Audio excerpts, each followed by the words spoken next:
Namaste, and welcome to our continuing series, Interviews with Aurovilians. And I'm very honored to have Holger back with us. Welcome, Holger. We are going to speak again on music today, which is obviously very important to both of us. I'd like to begin by asking you something that has I wouldn't say troubled me, but has not been so pleasant in years past, and that is when they came up with this Muzak, elevator music and mall music. Does it have a negative effect on people, or is it a calming effect?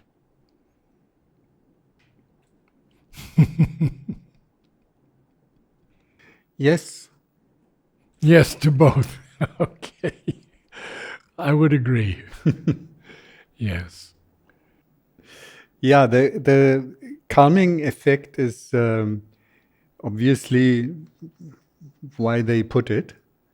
The people should be smoothened and functioning in what they're supposed to do, in this case, say, shopping. So it is mildly giving some life and good feeling, but it should not be pushing you too much into your emotions, because then you're busy with yourself, but you should be busy with which objects you buy. Does it have a dulling capacity? Yeah. Yes, also. I mean, not for you and me, because we are getting angry and disturbed. But that is obviously very time-tested, not the case for the majority of the people. Yes. Interesting. We're going to speak about the violin today, and you're going to demonstrate for us how you teach violin. But of the violinists of the past, have we covered them at all? I don't believe so. No, not so much. And I think we had off camera a little bit of a discussion that I'm slightly wary to blow into the general horn of adoration for single human beings. I do not like those lists, who was the best violinist of all times. Yes. It is true that I find some violinists better than others, but it is much more interesting for us in this context here to elaborate on why would you choose a musician to say this is a better. Is it these are not objective or subjective? That is the really interesting discussion. Right. Yeah. So objective would be, in the normal sense of the word, that which is working on more people. So then Muzak is objectively very good music, because, well, most people like it. Otherwise, they would not go into the store and they would say, there is always this music. No, they go to this shop, and if they wouldn't like the music and wouldn't go to the shop, the music would stop on the next day, because there is no mission of the shop owners to do this music. They only do it so that they sell their products more. Yes, exactly. Or to the chickens play Mozart because they make more eggs. So Mozart is Mozart. I mean, very much so. If we want to discuss that, I would like to discuss, then how does that general attitude of utilitarianism, is that a word? Utilitarianism. Yes, thank you.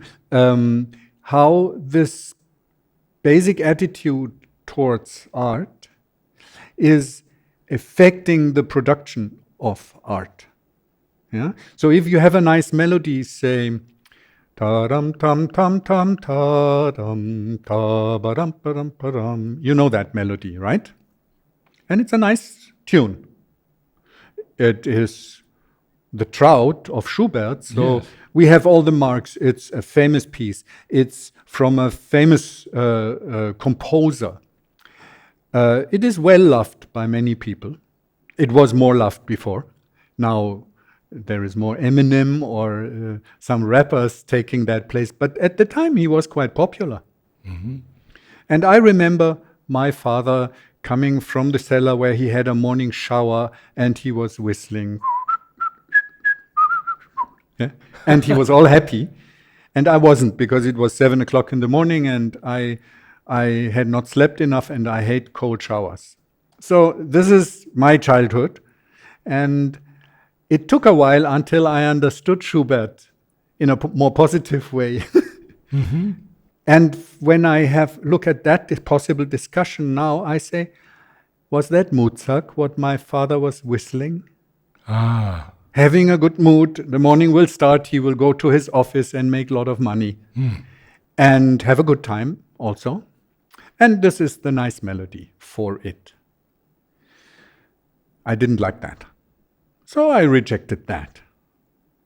Then it took me quite a while to understand that at the time of Schubert, Vienna was in quite firm hands of a, today we would say, totalitarian politician called Metternich. And especially the younger generation, but every free-thinking, elaborate human being would be not fan of that.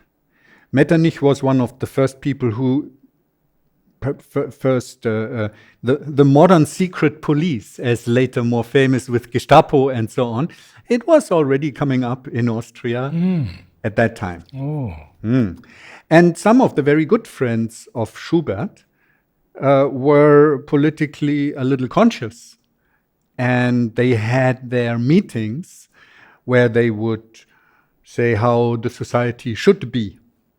And then the secret police infiltrated those meetings, and suddenly some of the friends of Schubert were gone. And also never came out of jail anymore. It was easy. They were disturbing elements, so let's get rid of them. Then Schubert, who didn't want to end up in jail, wrote a song about a fish in the water, quite happy. And then comes that man who is fishing, and he takes out, and that was the end of the nice trout. That is the song. Yes. And why does he not make nasty music to it? Because it's horrible. Well, for two reasons. First, he did not want to end up in jail. So he made a nice surface that kept him safe. And they liked it. And that would be the second. But he was also protecting himself. He was not saying, I had a very good friend and the government without any proper law took him away and he's dying in jail. Something like Bob Dylan would do in the 60s, with Hurricane. Yes. But Schubert would not do that. He was not a revolutionary. He had just lost his friend for apparently no good reason. So then he writes in this way, but also you're very right, because he was a nice, friendly man and he liked nice melodies. You can see that in all his works.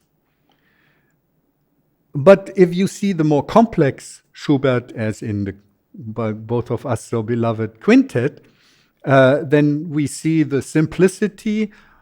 He could think of much more complex things than a song like The Trout. And that great depth. Yeah, that depth.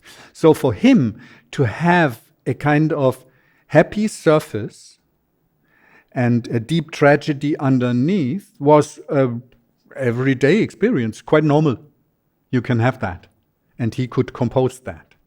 So from then on, I found out all these things when there is also a quintet with piano, which is called Trout Quintet, which is also very beautiful, of Schubert.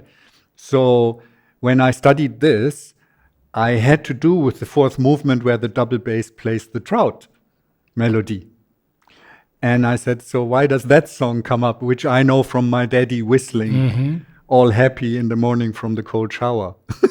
How is that there? And then I made that research, and then I understood in which spirit one has to actually play that to give justice to Schubert. That there must be this double layer, this double standard of happy, simple, friendly, ta-ram, tam, tam, tam, ta-da. Yeah, it must be there. But at the same time, there must be the backdrop The weight. of that weight, of that Yes. tragedy. Yes. Yes. That way, the same composition is not Mozart. Now, when you don't want to do that and you want to create music that has that nice melody, the same trout played in the supermarket, no problem. But the more you would play it with that inner intensity, the less good for shopping. So the development of that, what is now generally called Mozart or elevator music, is not just the mindset and selecting pieces that don't disturb the general audience. No, it is replaying and remaking it with the purpose that this melody is not disturbing. So the players who play that are either not existent, like directly only from the computer, like a ringtone. Mm-hmm. Yeah? This is what the washing machine, my washing machine, says to me every morning when it's finished. It says,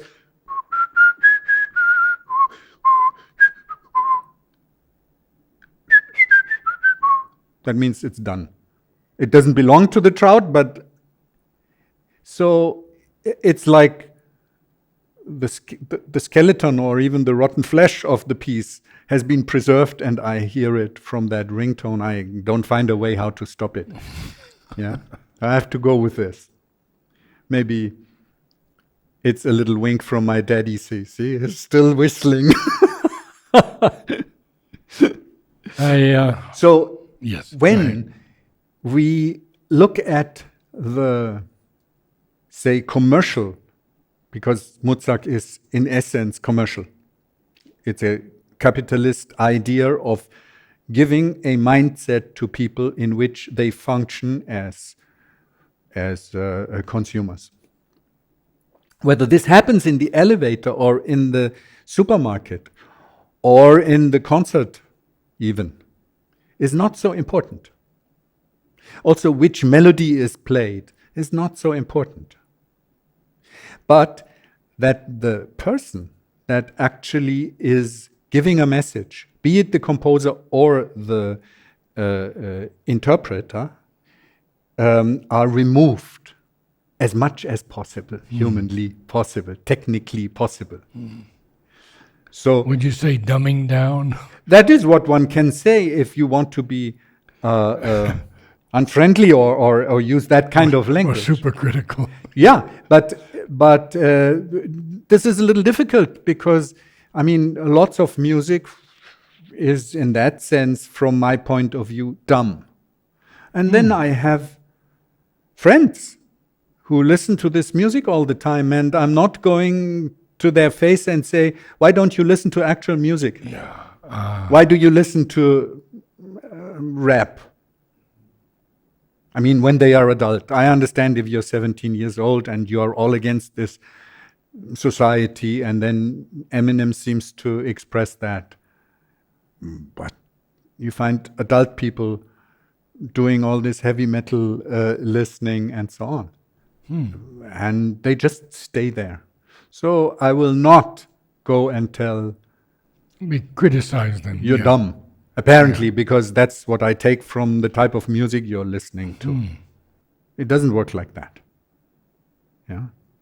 Because then the only non-dumb people will be those who not only read Sri Aurobindo, but actually even understand, which is much rarer, as we now see when we are reading it. It's like, oh, is that difficult?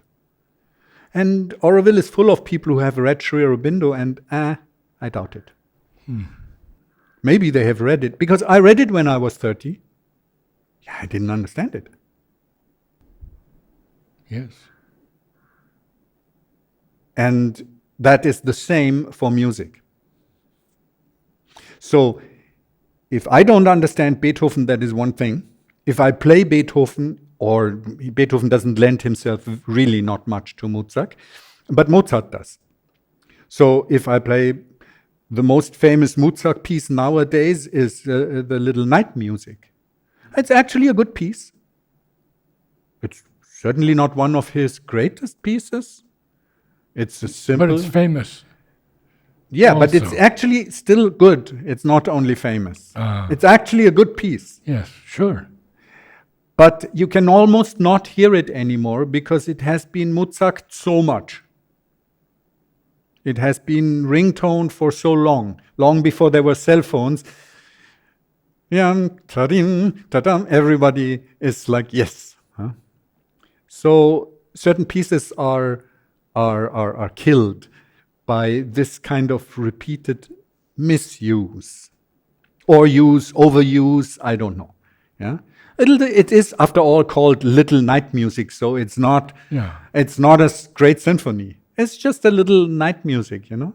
It is meant by Mozart as light, which you couldn't say for a E-flat divertimento, which even was called divertimento.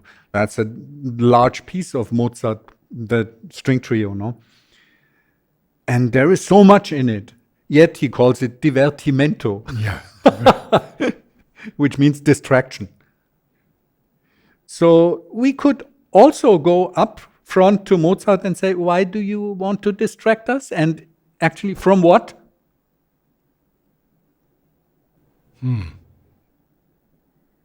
And he would probably answer something like, I know a good place where we can get wine. It's not a relevant question for Mozart. Has never been. I wanted to take something different for a moment. And it's a video I saw of Joshua Bell playing at the entrance to a subway. I've seen that also. Have you seen? Yes, I've Let's seen talk about that a little. It's because awesome, this no? Yeah, it's awesome. I'm very grateful to Joshua Bell because on the next day, he played sold out house for $200 a ticket. Yeah. But there in the subway, he played the same Bach. But he doesn't have more than 5 people standing there and throwing a $50 in. Yeah, exactly. Yeah. It's an amazing thing for me to see. Yes. That contrast. Yes. Because people, first of all, they have something to do when they walk through the tube and go to shop or go to office, etc. Even I would probably in 5 seconds know that, oh my God, this is a fantastic player. But still I have an appointment. You'd move on. I Yes, move on. Yes. Maybe I stay 5 minutes. And maybe I ponder and say, why do you play here? Why do you not, this kind of thing. Which would make me an exception because most people do not hear the difference between a very average player and a world-class player. Normal people don't. I see.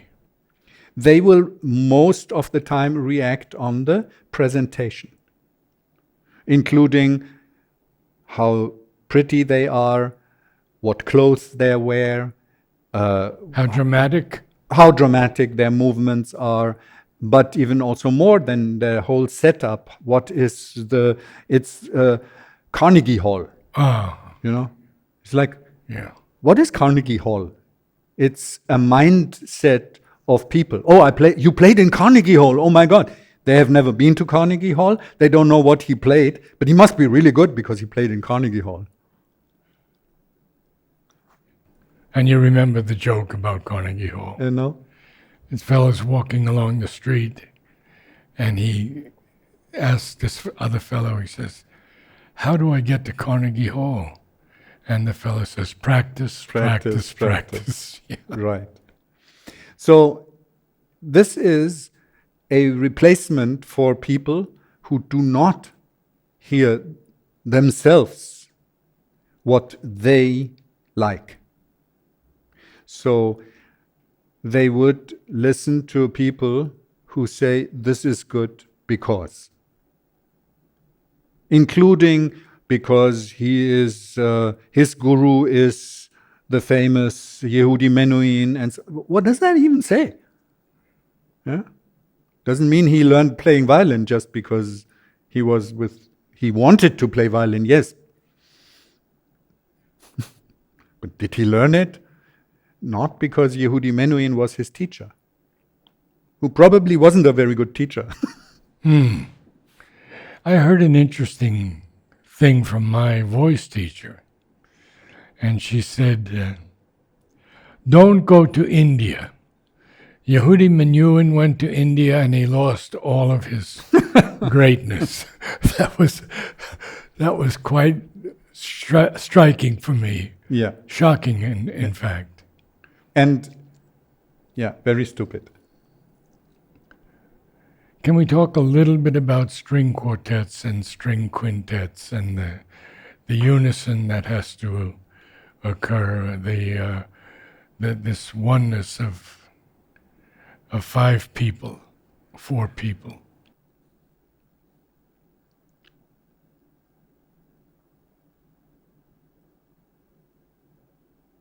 Well, next time, in the next interview, when I show a little bit of sound on the violin, we can understand that better. What I'm saying now is that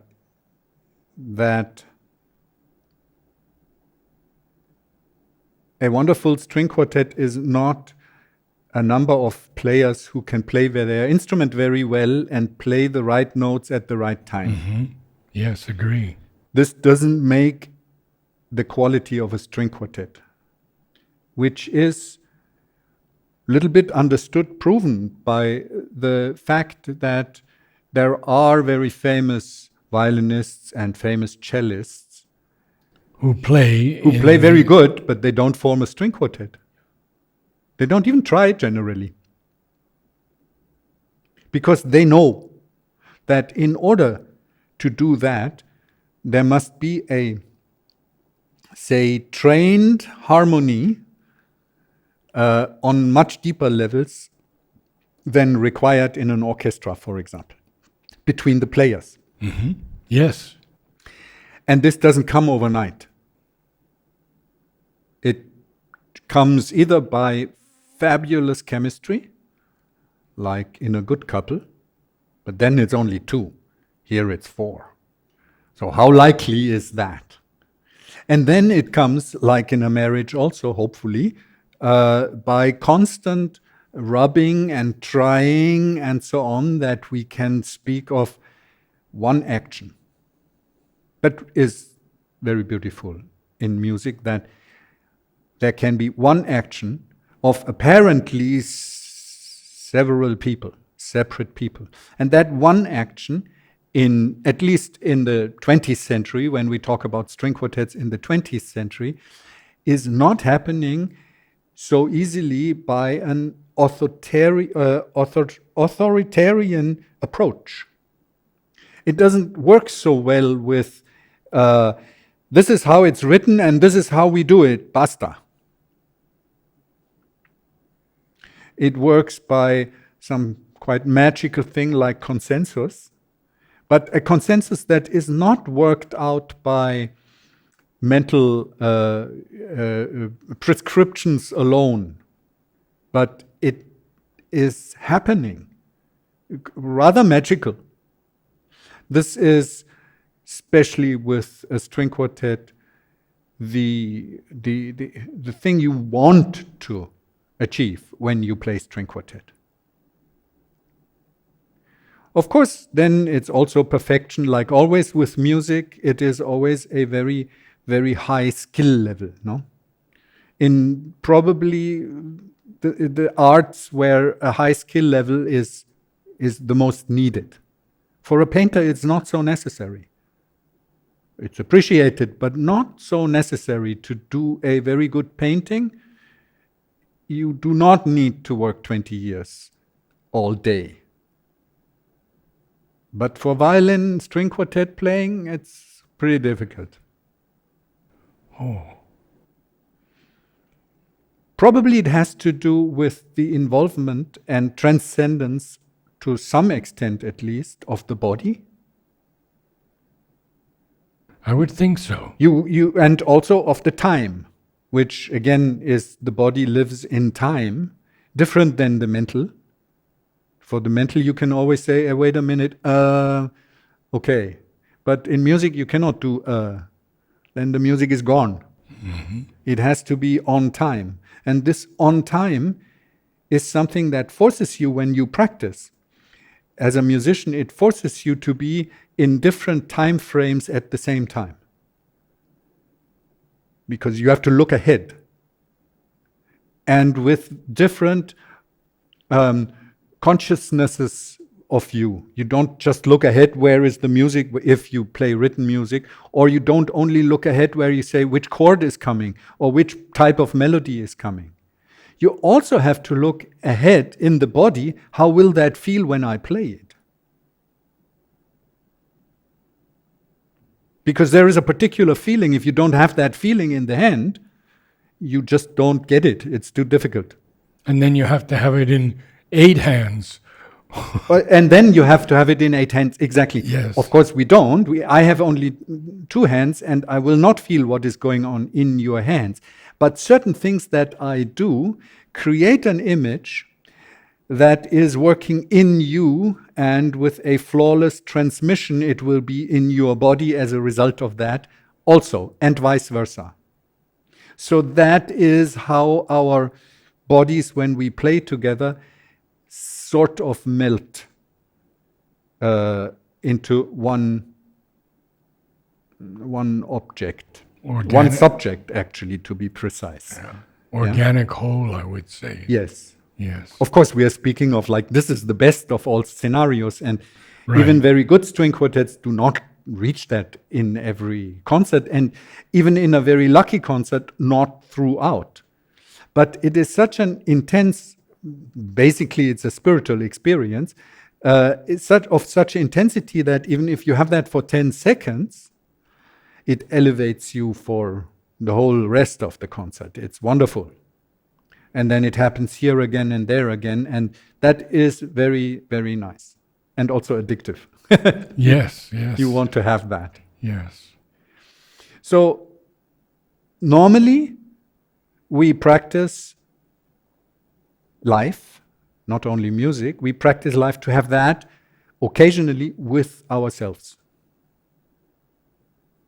And music is an opportunity to practice this and transcend our body and our own workings outside to another fascinating body who does that in a whole different way, and yet we are somehow together.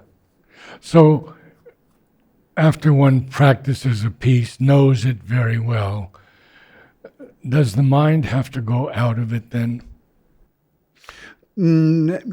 Doesn't have to. Doesn't have It could, but it doesn't have to. The mind is here very much, like Sri Aurobindo tells us, it's in its proper function a very good servant. It's just not the leader of things. Mm-hmm. So, for example, in time, it is very useful to have the mind active, to know that after this part comes that part. Because often compositions, I have seen Nathan Milstein playing Bach's solo sonata, and he lost it. He was 80 years old, but very fit in mind. Yet he played it, and suddenly he didn't know where he is. And then he started a little earlier, and then he lost it again at the same place. He walked out and brought the music and put it on the stand and finished his concert. Who was it? Nathan Milstein, one of the very great players and great musician. So what happens is that, you know, you are on this melody, you are on this music, and it flows through time, and then comes a repetition composed of that material, and then there is one note different or 2 notes different, and that flows your music into this direction. If you're sleeping at this place, you go this way straight and then you can start again the loop. So for those places, to have a kind of early warning system, say like, now comes this crossing, you have to take a turn to the left, to the right, is very good for the mental. Of course, there is music where you need more mental and less mental. But in all cases, when you have understood the text and you master your instrument a little bit, or much, then the mental is in its proper function, but not disturbing the experience. That is what we want to achieve. So we don't achieve a non-functional, non-existing body, nor a non-existing mind. They come all in their right place, and in music making, obviously the body is required, otherwise you cannot hold your instrument.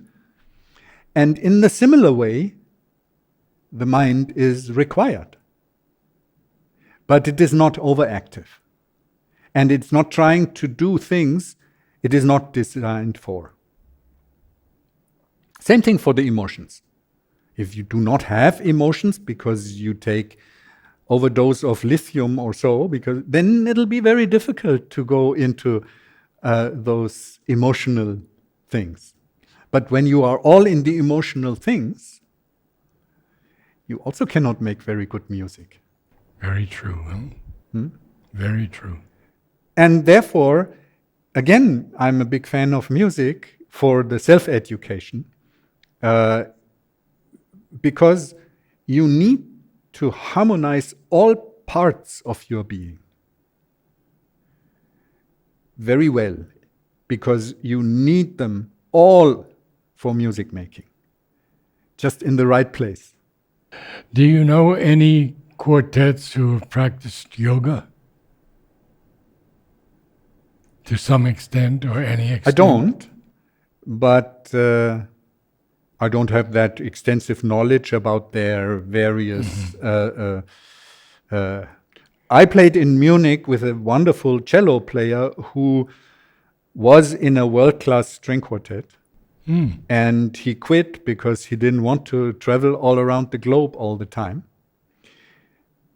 He put his cello away. He started studying Sanskrit to read the Bhagavad Gita in original. So that guy I know, I played with him. And he has chosen a little bit more extreme path on that one. But I also know a viola player who lies on his couch with closed eyes for no reason in the afternoon. And not because he's tired. And he will not call it meditation. He just does it. Could you just mention for others who are listening to this program one or two of the great quartets that you've heard? Okay. That you feel who are really together in a kind of oneness and almost a spiritual dimension, perhaps. Yeah, for me it'll be probably always the Amadeus Quartet, which has that rank very much. But I'm also very limited in knowledge here and experience, you know. I had to do so many things like play in a rock band and so many styles I wanted to master, I was attracted to. Also things outside of music quite a bit. In the beginning I wanted to be a painter, actually in the beginning I wanted to be a scientist. And then a painter, and then a musician. So it's all over the place. So I do not have that specialized knowledge. Otherwise I would have at that time also seen probably the Budapest Quartet. Yes. So I would put them also there, and I couldn't say, no, Amadeus is much better. I don't have any of those experiences. Because you need to have actually the life experience and maybe also the repeated experience, like seeing them several times on stage. Yes. I haven't. I saw the Alban Berg Quartet live.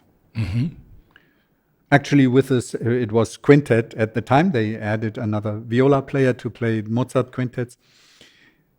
And for me, it's very helpful because while they were the most perfect musicians I have seen on stage, fantastic, unbelievably precise on all levels, on all problems that music poses to the player, to the ensemble, wonderful. And when I went home from that concert, I was there with my teacher, and she says, "So how did you like it?"